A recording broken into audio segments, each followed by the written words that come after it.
Hello students, स्वागत है आपका अपनी ऑनलाइन क्लासेस पर। आज मैं आपके लिए कक्षा 8 के लिए सुभाषितानी पाठ के चैप्टर 1 के श्लोक लेकर आई हूँ और श्लोक का सप्रसंग हिंदी अनुवाद में आज आपको बताने वाली हूँ। तो वीडियो को लास्ट तक देखिएगा, आपको पूरा लेसन चुटकियों में याद हो जाएगा। तो देर ना करते हुए चलिए वीडियो को स्टार्ट करते हैं।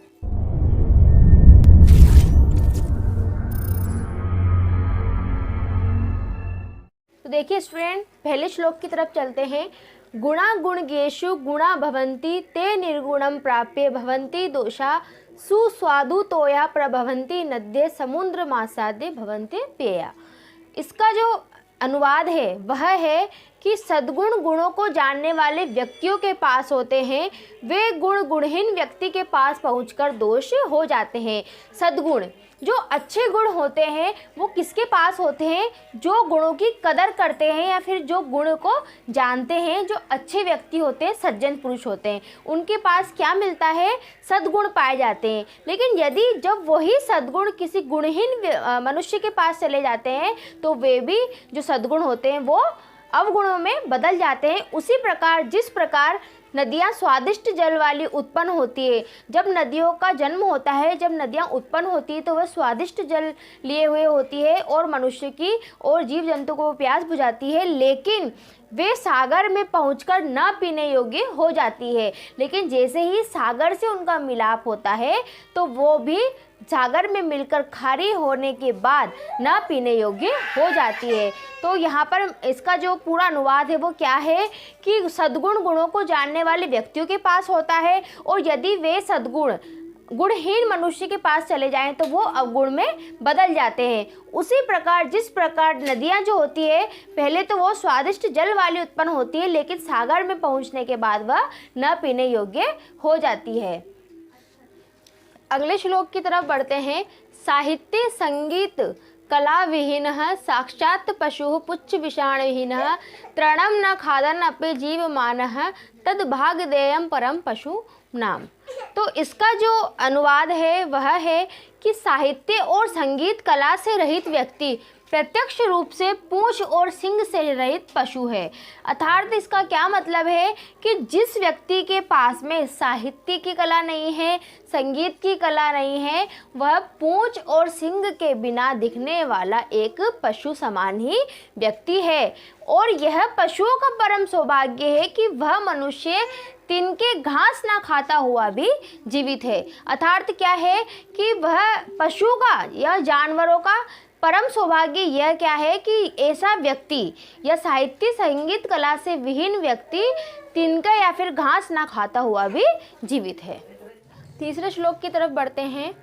लुब्धस्य नश्यते यशः पिशुनस्य मैत्री नष्ट क्रियस्य कुलमर्थ परस्य धर्मः विद्याफलं व्यसनेन कृपणस्य सौरव्यम राज्यम प्रमत्त सचिवस्य नराधिपस्य। तो इसका जो प्रश्न है, इस प्रश्न का जो अनुवाद है वह इस तरह से है कि लोभी का यश, चुगलखोर की मित्रता, निष्क्रिय का कुल, धन पर आश्रित रहने वाले का धर्म, बुरी आदत वालों की विद्या, कंजूस का सुख, प्रमादग्रस्त सचिव वाले राजा का राज्य नष्ट हो जाता है। तो मैं आपको बताती हूँ, जैसे कि कोई लोभी व्यक्ति होता है, लालची व्यक्ति होता है, तो उसकी जो प्रसिद्धि होती है, उसका जो यश होता है वह यश, और चुगलखोर व्यक्ति की हमेशा जो मित्रता होती है, जैसे चुगलखोर व्यक्ति होता है और यदि वो किसी का मित्र है तो वो भी लंबे समय तक नहीं रहता है, वो भी नष्ट हो जाता है। निष्क्रिय का कुल, जो व्यक्ति निष्क्रिय होता है कि कोई भी कार्य नहीं करता है तो उसका जो कुल होता है, वंश होता है, उसका नाश हो जाता है। धन पर आश्रित रहने वाले का धर्म, वह व्यक्ति जो धन के आधार पर अपने धर्म को परिवर्तित करता रहता है तो ऐसे व्यक्ति का धर्म भी नष्ट हो जाता है। बुरी आदत वालों की विद्या, ऐसा व्यक्ति जिसके पास विद्या है लेकिन उसकी आदतें यदि बुरी है तो उसकी विद्या का कोई मोल नहीं है। उसकी विद्या के साथ साथ कंजूस का सुख, यदि कोई व्यक्ति कंजूस है तो वह ज़्यादा समय तक सुखी नहीं रह सकता। प्रमादग्रस्त सचिव वाले राजा का राज्य, और ऐसा राजा जिसके जो सचिव हैं या जिसके जो मंत्री हैं वो प्रमादग्रस्त है, बुरी आदतों वाले हैं, तो ऐसे राजा का जो राज्य होता है वह हमेशा नष्ट हो ही जाता है। चौथे श्लोक की तरफ हम आगे बढ़ते हैं। पीत्वा रसम तु कटुक मधुर समानम माधुर्यमेव जनयेन्म मधुमक्षिकासो संतस्तेव सम सज्जनम दुर्जनानाम श्रुत्वा वचन मधुसुक्त रस सृजंती। तो इसका जो अनुवाद है वह है कि यह मधुमक्खी तो फूलों के कड़वे रस को मीठे के समान पीकर मधुरता को उत्पन्न करती है, उसी प्रकार संत जन दुर्जनों के वचनों को भी सज्जनों के समान सुनकर मधुर सुक्ति का निर्माण करते हैं। अर्थात इसका अनुवाद ये है कि फूलों के कड़वे रस को मीठे के समान पीकर, जो मधुमक्खी होती है वो सभी फूलों के रस को पी लेती है, चाहे वो कड़वा हो चाहे कैसा हो। तो जो कड़वा रस होता है उसको भी वो किस रूप में ग्रहण करती है, मीठे के रूप में ग्रहण करती है, और जब वह शहद का निर्माण करती है तो वह उसे मीठा ही बनाती है। उसी प्रकार यदि कोई सज्जन व्यक्ति को कोई दुर्जन व्यक्ति कटु वचन बोलता है तो सज्जन व्यक्ति उसको अच्छे वचनों के रूप में ही ग्रहण करते हैं और सामने वाले दुर्जन व्यक्ति के लिए दुराचार व्यक्ति के लिए अशब्दों का अपशब्दों का प्रयोग नहीं करते हैं। अगले श्लोक की तरफ हम आगे बढ़ते हैं। विहाय पौरुषम यो हि देवमेवावलंबते प्रसाद सिंह वदतस्य मूर्धनि तिष्ठन्ति वायसा। तो इसका जो अनुवाद है वह इस प्रकार है कि जो व्यक्ति पुरुषार्थ उद्यम को छोड़कर भाग्य पर आश्रित रहते हैं तो उनकी जो स्थिति होती है वह कैसी होती है, महल के द्वार पर स्थित सिंह की मूर्ति के समान उनके सिर पर कौवे आकर बैठते हैं।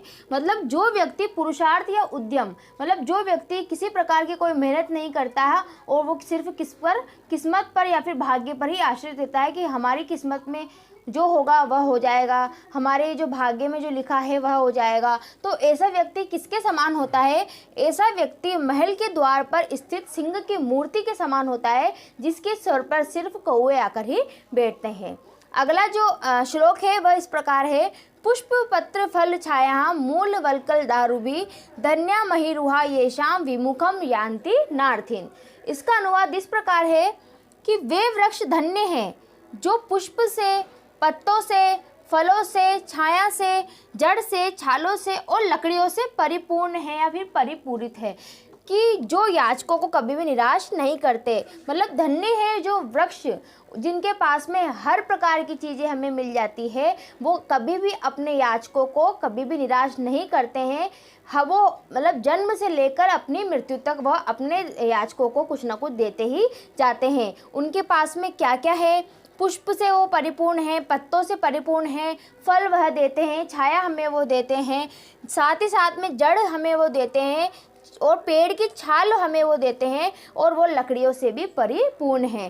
तो ऐसे जो वृक्ष है वो क्या है? धन्य है, जो कभी भी अपने याचकों को निराश नहीं करते हैं। तो यहाँ मैंने आपको चैप्टर 1 की सुभाषितानी के अनुवाद सहित सभी श्लोकों की व्याख्या करना बताया है।